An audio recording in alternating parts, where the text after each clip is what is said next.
On Easter Sunday, April 8, 2012, David Darling, aged 22 years, was shot and killed after he entered a residence located at Fieldcrest Drive in Jacksonville, North Carolina.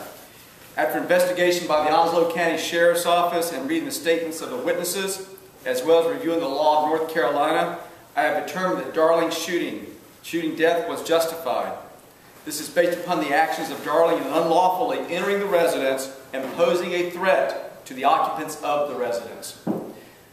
I was contacted by Sheriff Ed Brown at my residence the evening of Sunday, April 8, 2012, and informed that a shooting death had occurred at a residence on Fieldcrest Drive, Jacksonville, North Carolina.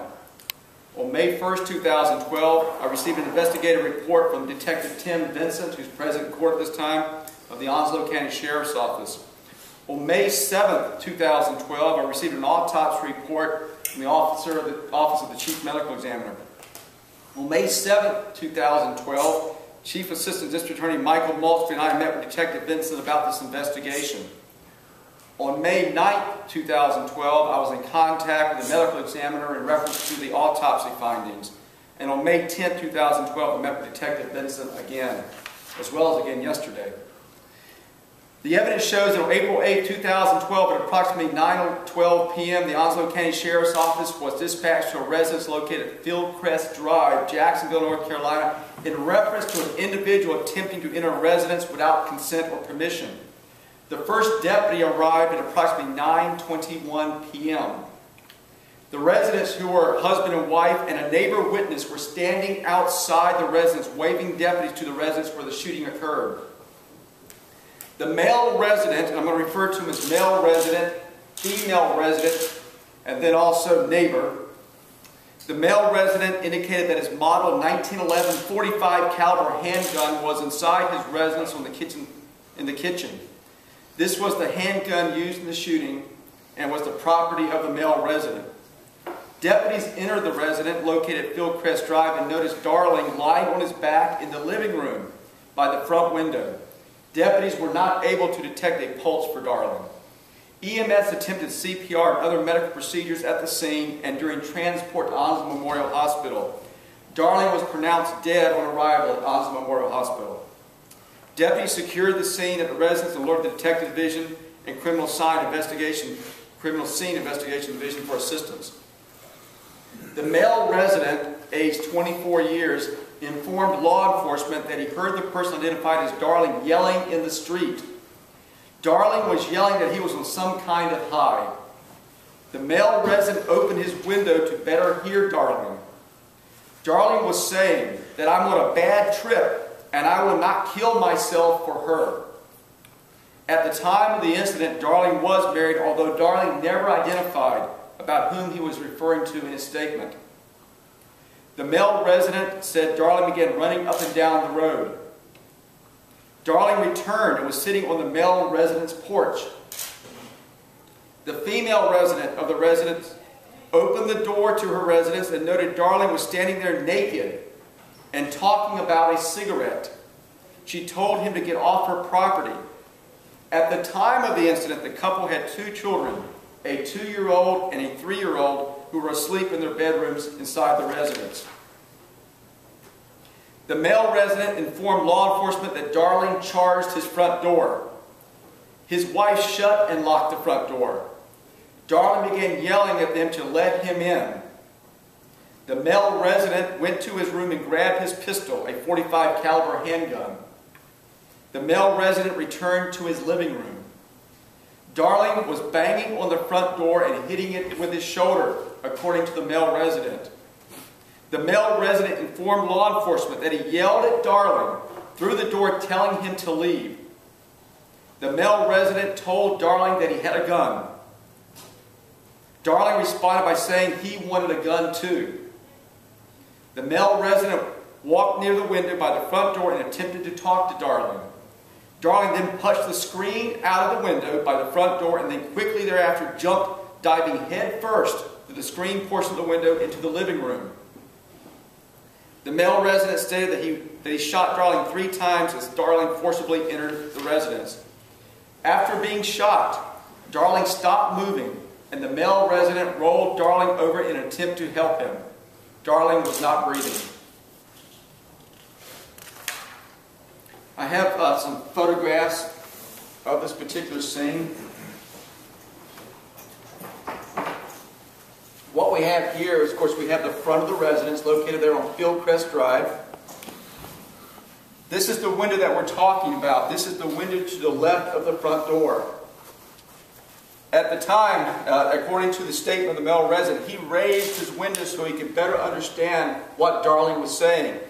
There is still a screen in the window once the window has been raised.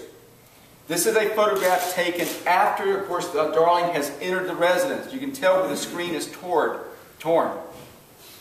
This is another photograph of the window, which shows where he was able to enter through the residence. This is another photograph of the window from inside the residence once the window has been removed by the Onslow County Sheriff's Office. You can tell where the window screen is not completely torn out. However, it is torn to the extent that an individual, as indicated by the male resident as well as the female resident as well as the neighbor, this is where he dove through, went into the living room area.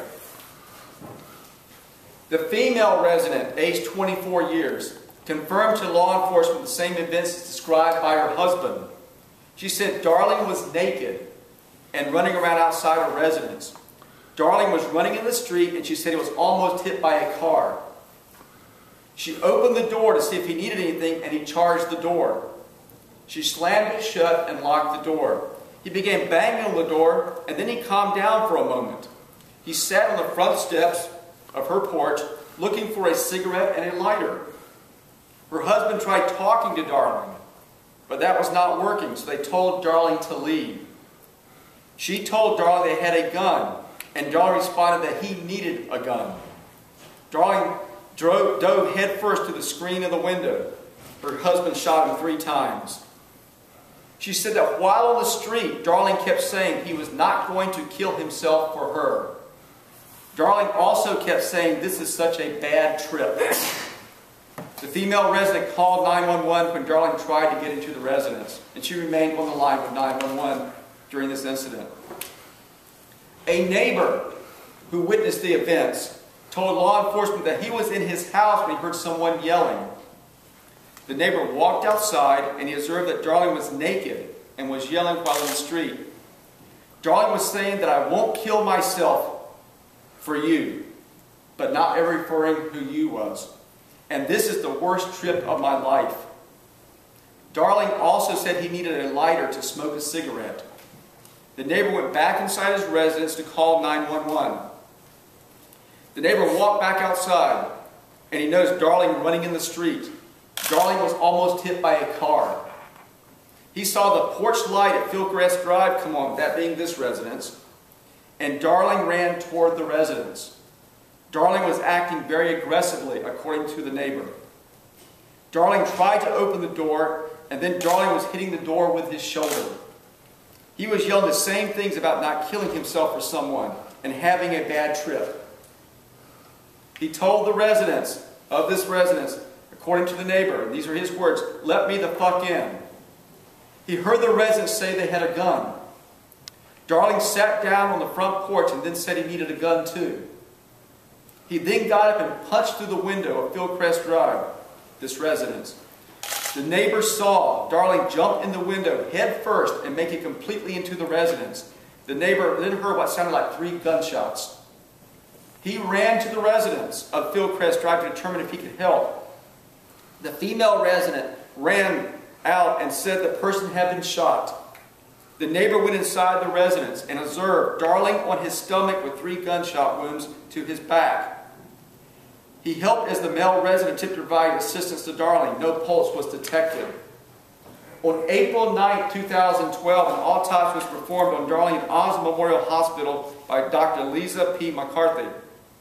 3 projectiles were collected from the chest area of Darling in the autopsy. 1 gunshot wound was a non-exiting, intermediate-range gunshot wound involving the chest.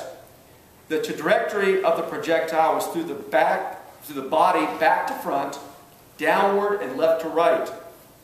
Another gunshot wound was a non-exiting, intermediate-range gunshot wound involving the left posterior mid-chest. The trajectory of the projectile through the body was back to front, slightly downward, and slightly right to left. The other gunshot wound was a non-exiting intermediate range gunshot wound involving the right posterior chest. The trajectory of this projectile was through the body, back to front, and downward.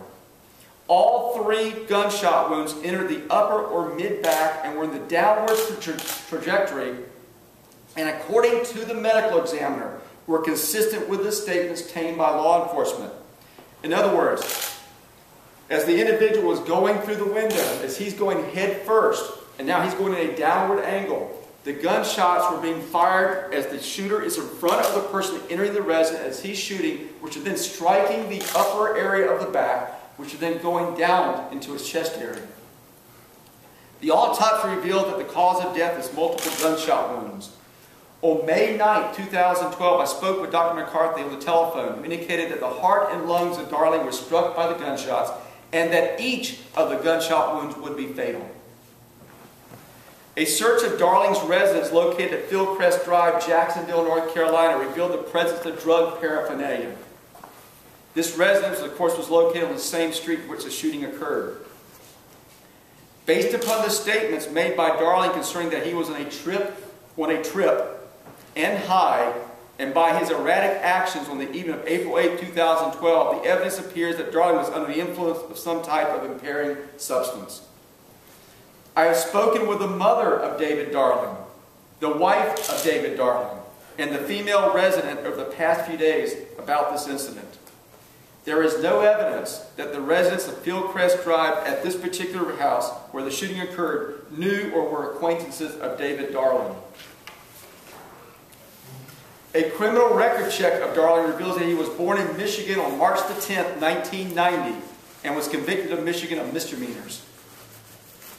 A criminal record check of the residence reveals no criminal history. Based upon my review of the facts of this case, the occupants of the residence were justified in using deadly force against Darling because the actions of Darling caused the occupants to reasonably believe it necessary to use deadly force to protect their lives. The evidence shows the occupants of the residence held a reasonable fear of imminent death or serious bodily injury or harm to themselves and others, and that Darling had unlawfully and forcefully entered the residence of the occupants, had made statements that he wanted a gun, was acting very erratic and unpredictable, and was claiming that he was high. The residence was occupied by a husband and wife with 2 small children, and from the evidence, the residents held reasonable fear of imminent death or serious bodily injury to themselves and others based upon the actions and statements of Darling. Pursuant to North Carolina General Statute 14-51.2, the lawful occupant of a home is presumed to have held reasonable fear of imminent death or serious bodily injury to harm himself or another when using defensive force that is intended or likely to cause death or serious bodily harm to another if the person against whom the defensive force was used had unlawfully and forcibly entered a home and the person who uses defensive force knew or had reason to believe that an unlawful and forcible entry or unlawful and forcible act was occurring or had occurred. Furthermore, the general rules of self-defense and defense of others in North Carolina allow for the use of deadly force when the individual honestly or actually believed in the need to defend him or others from death or great bodily injury, and the individual's belief is reasonable in light of the circumstances as they appeared to him at the time. The investigation shows in this case the occupants were justified in using deadly force to protect themselves from death and serious bodily injury in light of the circumstances they appeared to them at the time.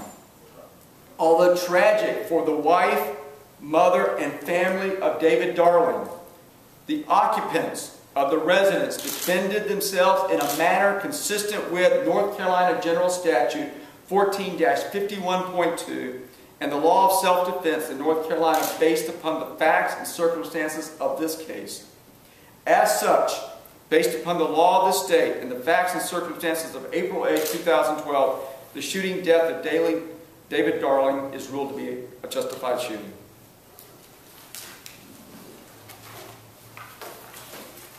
Any questions? Did the autopsy have what type of drug? may have been in the system? It did not. I received a toxicology report around May the 2nd, I believe it was, and what they tested for was only ethanol. So they have not tested for other drugs, and so it may be that another toxicology will be done. However, even if the decedent was high on a certain type of drug, it would not make any difference in my ruling as the actual type of drug. Sir, do you know how long the Darlings lived next door to the house in which this incident occurred? Almost 2 years. And that was, strike that, I'm talking about, I'm sorry, the residents of this residence were about there 2 years. And I asked those people, and they just could not remember how long. And I talked to the wife yesterday, and she thought it was several months, is what she told me. Do you have anything around what time he sat on the porch? What time they called 911? And Yes. what time he went through the... Yeah, all this happened very quickly. Let's see, the calls, when I've looked at the sheets on this, the call went through at 9:12 p.m. That's when the 911 call. The sheriff... I'm sorry, that's when at 9:12 p.m. is when the sheriff's office was dispatched to the residence. And the calls were coming in. There were several people calling. Oh, I'm talking specifically about the residents inside the house. When did they call 911? This was actually when he was actually out there on the porch.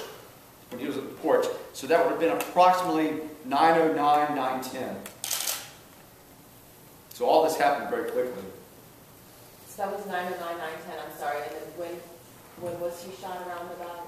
Well, let's see, the sheriff's office was dispatched at 9:12 p.m. Oh, so very quickly. Yes, very quickly.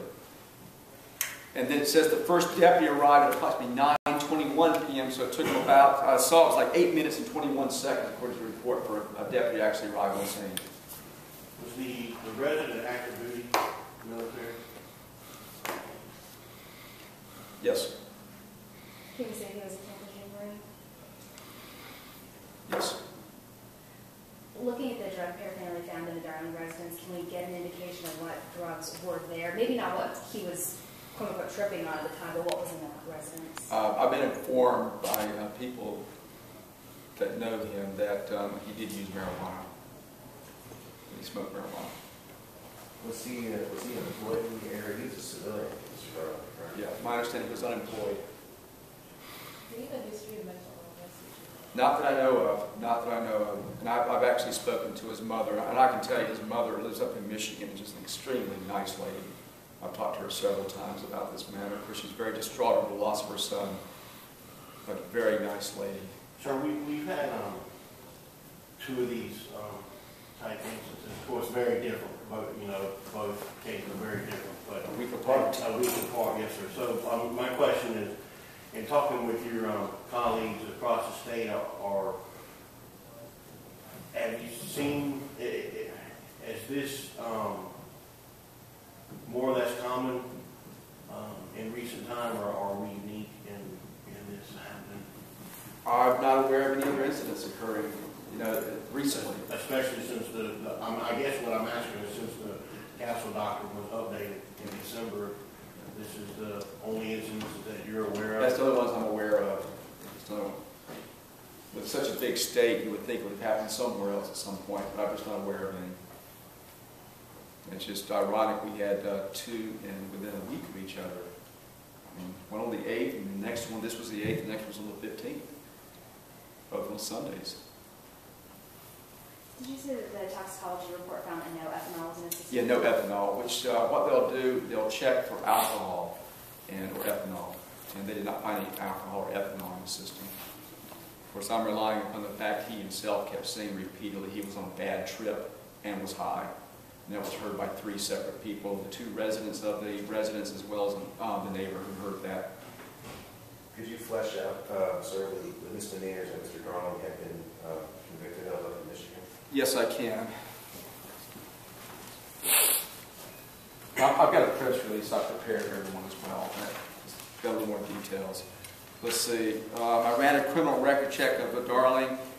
Let's see. He was convicted in Michigan of misdemeanor receiving and concealing stolen property and an alcohol violation of purchase, consumption, possession by a minor on November the 11th, 2007.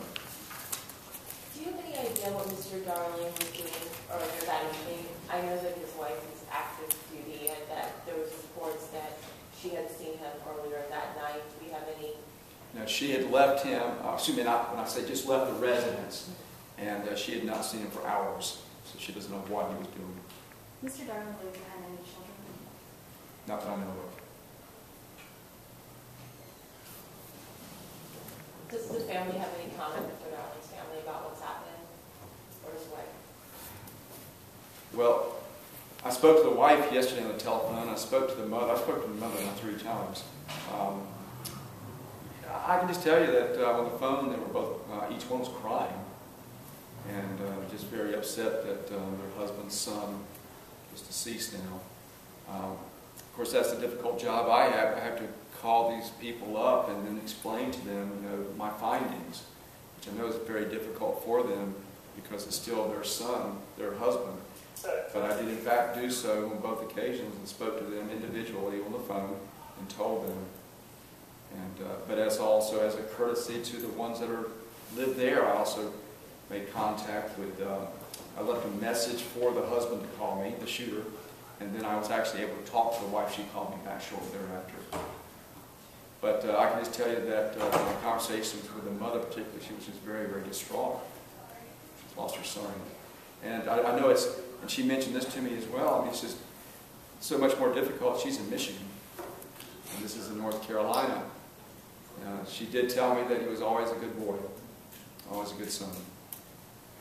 Was there any indication from Darling's wife? I mean, was she surprised at your finding ultimately with this case or the Williams case?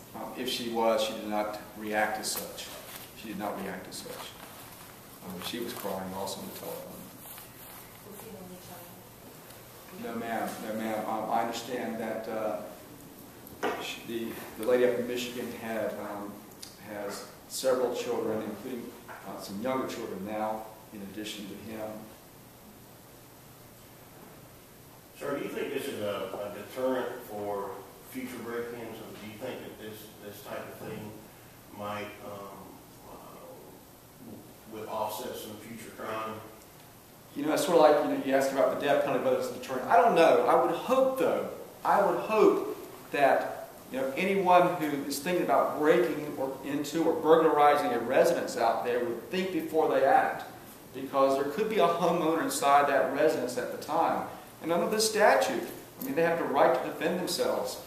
And I would hope that anyone who out there that may be considering burglarizing or breaking into homes would think twice before doing so. First of all, it's wrong. It's a crime. You ought not to be doing that to begin with. But then secondly, based upon all that's happened this last month, you're definitely putting your own life at risk. And also, I'm also very concerned about those persons who are inside the residence, when people are breaking in. We've had 2 cases here where the ones that actually broke and entered were the ones who landed up being the ones who turned out to be the decedents. My fear is one of these times that someone is going to break in and it's going to be the occupant of the residence who is the one who is injured or the one who's killed. And you think about this particular case, we have a husband and wife there, relatively young, both 24 years of age, and they have 2 young children inside the residence. So this individual not only has to think about himself, but more importantly, his wife and his 2 kids. And then you got this person just jumping through the window saying these things, saying that he needs a gun too, and then just jumping through the window. And I hope it does serve as a deterrent. Whether or not it will, we'll see. But I hope that it does. Sir, could you describe, if you know, the stature of both Mr. Darling and the real resident that shot Mr. Darling? Were they of equal size? Was one much bigger than the other? Detective Vincent, can you answer that? Similar size. The decedent was slightly larger than the shooter. Yes, that information is in the autopsy report. His actual weight and height. Thank you, Detective Vincent. Any other questions? Okay, thank you very much for coming. Thank you. I've also got this typed up for you, which I did notice in the very Peggy, I left out one word at the very last. Let me just. I left